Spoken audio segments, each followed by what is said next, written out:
эртең мененки дуалар, кечки дуалар, үйдөн киргенде, үйдөн чыкканда, тамак ичкенде, машинага отурганда, базарга киргенде деген сыяктуу ошо так айтылган, байланган абалдарда келген зикирлер. Колдон келишинче аракет кылыңыздар муну так жаттап алышка. Сөз кошпой, кемитпей, так ошондой болсо пайгамбар саллаллаху алейхи вассалам айткандай болот. Себеби пайгамбар саллаллаху алейхи вассаламга Алла таалам ушундай сыпат берген. Эмне жавами аль-калим көп сөздөрдү пайгамбар саллаллаху кыска нуска айтып коет, бирок ошол сөздө, ошол дуада көпчүлүк нерсе камтыйт да. Кээ бир дуаларында келет, субханалла, 4 эле сөз.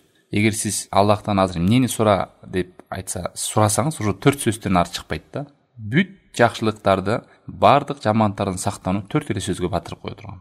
Ошон үчүн биз пайгамбар саллаллаху алейхи вассаламдын дуаларын, айткан зикирлерин жаттап айтыш керек. Так жаттап. Бул биринчиден туугандар.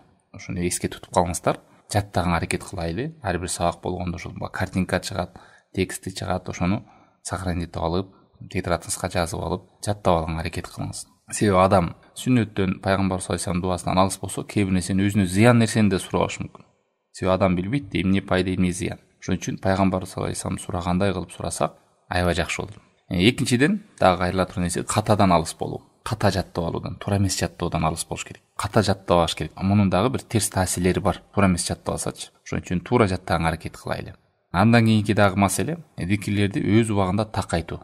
Ошол нерсеге бекем болуу дайыма туугандар. Зикирдин таасири адам баласынын оңолусуна, жашоосуна, берекенин келишине, жакшылыкта жүрүшүнө өтө бир ажайып таасирлери бар. Болгону ошол нерсени өз убагында айтуу жана дайыма айтуу да. Дайыма өз убагында, мисалы үйдөн чыктыңызбы, жумушка дайыма ушуну адат кылыңыз. Ушуну мен бул дүйнөдөн жаным үзүлгөнчө калтырбайм дегендей бекем ниет коюңуз да. Ошону суннада билдиңизби, пайгамбар саллаллаху алейхи вассалам мечитке чыкканда эмне деген, мечитке киргенде эмне деген, үйгө киргенде эмне деген, эртең мененки зикирлерди эмне деген. Ошону так билдиңизби? Ошол нерсени бир жыма айтып анан калып калган. Жок, дайыма керек болсо ошонун өзүнүн убакыты өтүп кетсе, мисалы эртең мененки зикирди, анда күн чыкканда да болсо да айтып коюңуз. Ошону хайрла амал адвамуха ва инқалла. Пайгамбар саллаллаху алейхи вассалам айтат, амалдардын эң жакшысы дайыма болуп турганы, ал аз болсо дагы дейт. Аз болсо дагы ошону дайыма калтырып турсаңыз, ошол нерседе береке бар. Кийинки дагы айтып кетиш нерсе, бул дуа зикирлердин маани маңызын жакшы түшүнөт. Муну да эске тутуп коюңуздар. Маани, маңызын, максатын, пайдаларын, ошол дуада эмнени камтыйт, бул сөздүн мааниси эмне? Ошону өтө жакшы түшүнөт. Себеби биз азыр жогоруда эскерип аткан нерселерди туугандар, адам эске албаса, зикирлердин, дуалардын таасири аз болот да.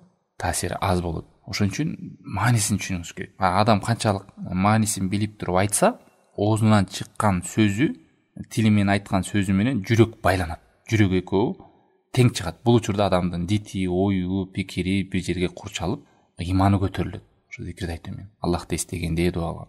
Анан тили башка, ою башка, жүрөгү башка, ал убакта өтө кыйын да таасир бериш. Ошон үчүн алымдар айтып келишет, мааниси канчалык деңгээлде түшүнсөң, ошончолук таасир күчтүү болот дейт да.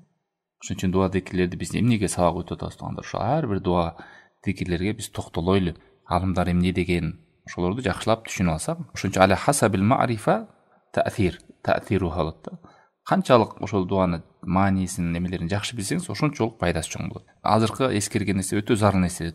Ушуларды жаттап билгенден кийин өзүңүз менен эле чектелип калбастан, үйүңүздө балдар бар, кыздарыңыз бар, инилер, агалар, жакындар, ошолорго да үйрөтүңүз да. Бирөөгө жаттатуу менен, мен ушундай дуаны үйрөндүм, пайгамбар саллаллаху алейхи вассаламдан келген экен деп ошого жазып берип коюңуз. Жаттатыңыз, балдарыңыз, кыздарыңыз кайталатыңыз, ошо менен өзүңүзгө да бекем болот.